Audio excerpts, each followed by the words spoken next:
सुप्रभात विद्यार्थियों, मैं राकेश सिंह आज आप लोगों के बीच में फिर से उपस्थित हुआ हूँ। हिंदी कक्षा 10 में प्रोजेक्ट कार्य, जिसे हम हिंदी में आंतरिक मूल्यांकन कहते हैं, जो कि हमारा तृतीय आंतरिक मूल्यांकन है। इसके पहले मैंने 2 आंतरिक मूल्यांकन प्रोजेक्ट कार्य करवा दिया है, उसे आप अपने फाइल में लिख लीजिए। और आज अंतिम प्रोजेक्ट कार्य मैं संपूर्ण करा रहा हूँ। तो जो विद्यार्थी इसके पहले वीडियो नहीं देखे होंगे, मैं इसका लिंक डिस्क्रिप्शन बॉक्स में दे दूंगा। आप उसका लिंक पर क्लिक करके उसको देख सकते हैं। और मेरे इस वीडियो को लाइक करिए, चैनल को सब्सक्राइब करिए और इसको शेयर करते रहिए ताकि दूसरे लोग भी इसका लाभ उठा सकें। आइए शुरू करते हैं। चूँकि कोरोना काल में जिस प्रकार हमारा सब्जेक्ट को कम किया गया है, उसी प्रकार हमारा आंतरिक मूल्यांकन भी कम किया गया है।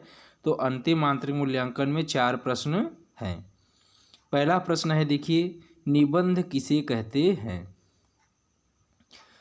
उत्तर, निबंध गद्य रचना को कहते हैं। अर्थात जब हम गद्य की रचना करते हैं, गद्य में कुछ लिखते हैं, तो उसे निबंध कहते हैं, जिसमें किसी विषय का वर्णन किया गया हो। किसी एक विषय को लेकर उसमें उस विषय का वर्णन किया जाता हो।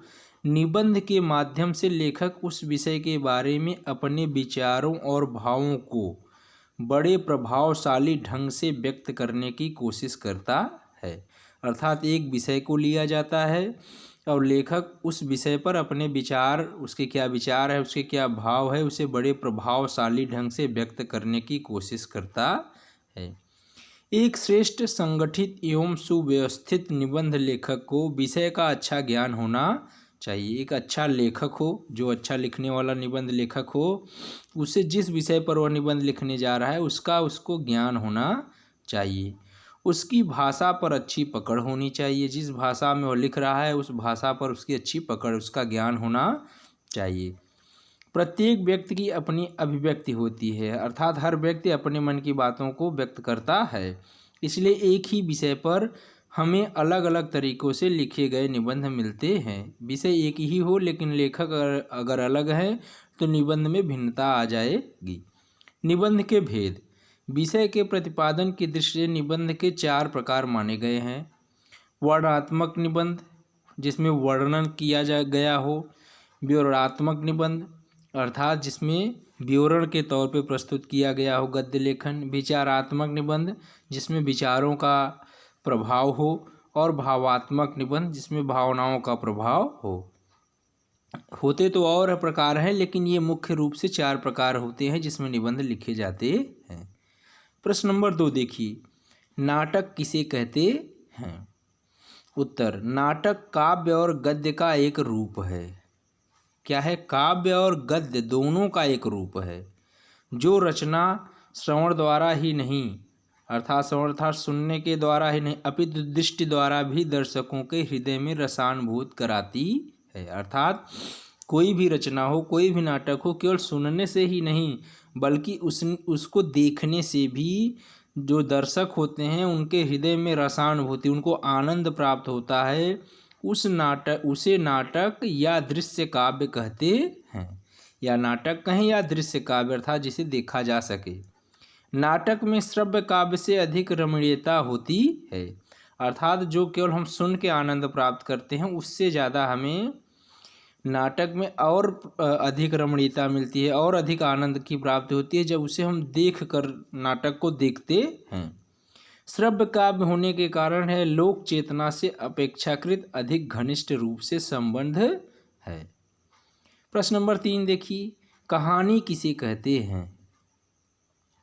कहानी साहित्य की एक विधा है जिसमें गद्य का उपयोग किया जाता है, अर्थात गद्य के रूप में ही हम कहानी लिखते हैं। वैसे तो कहानी का शाब्दिक अर्थ कथा होता है, अर्थात कोई हम कथा सुना रहे हैं तो वही कहानी हो गया, परंतु आकार में जो छोटी कथा होती है उसे ही हिंदी साहित्य में कहानी कहा जाता है। जो छोटी हो उसे कहानी कहा जाता है। अगला देखिए, कविता किसे कहते हैं? कविता का शाब्दिक अर्थ है काव्यात्मक रचना या कवि की कृति। कविता का शाब्दिक अर्थ है काव्यात्मक रचना या कवि की कृति, अर्थात जिसे कभी कोई अपने काव्य के रूप में गाकर के लिखता हो उसे कविता कहते हैं। जो छंदों की श्रृंखलाओं में विधिवत बांधी जाती है, अर्थात कविता किसे कहते हैं, जो छंदों की श्रृंखलाओं में अर्थात छंद में विधिवत बांधी जाती हो। काव्य वह वाक्य रचना है जिससे चित्त किसी रस या मनोवेग से पूर्ण, अर्थात वह जिसमें चुने हुए शब्दों के द्वारा कल्पना और मनोवेगों का प्रभाव डाला जाता है। रस गंगाधर में रमणीय अर्थ के प्रतिपादक शब्द को काव्य कहा जाता है। कहने का अर्थ है काव्य उसे कहा जाता है, कविता उसे कहा जाता है जो हमारे चित्त और मन को आनंद प्राप्त कराए, जो हमारे मनोवेगों को, जो हमारे मन होते हैं उसके जो वेग होते हैं, उसके जो चाल होते हैं, उसमें जो हमें आनंद की प्राप्ति कराए, जिससे हमें आनंद ही आनंद मिले, जो रस और छंदों में बंधा हुआ हो, उसी को कविता कहते हैं। तो इस प्रकार विद्यार्थियों ये हमारा हिंदी का तीनों ही प्रोजेक्ट कार्य पूर्ण हुआ। इसे आप फाइल बनाकर विद्यालय में ले आकर इसे चेक कराएं। धन्यवाद।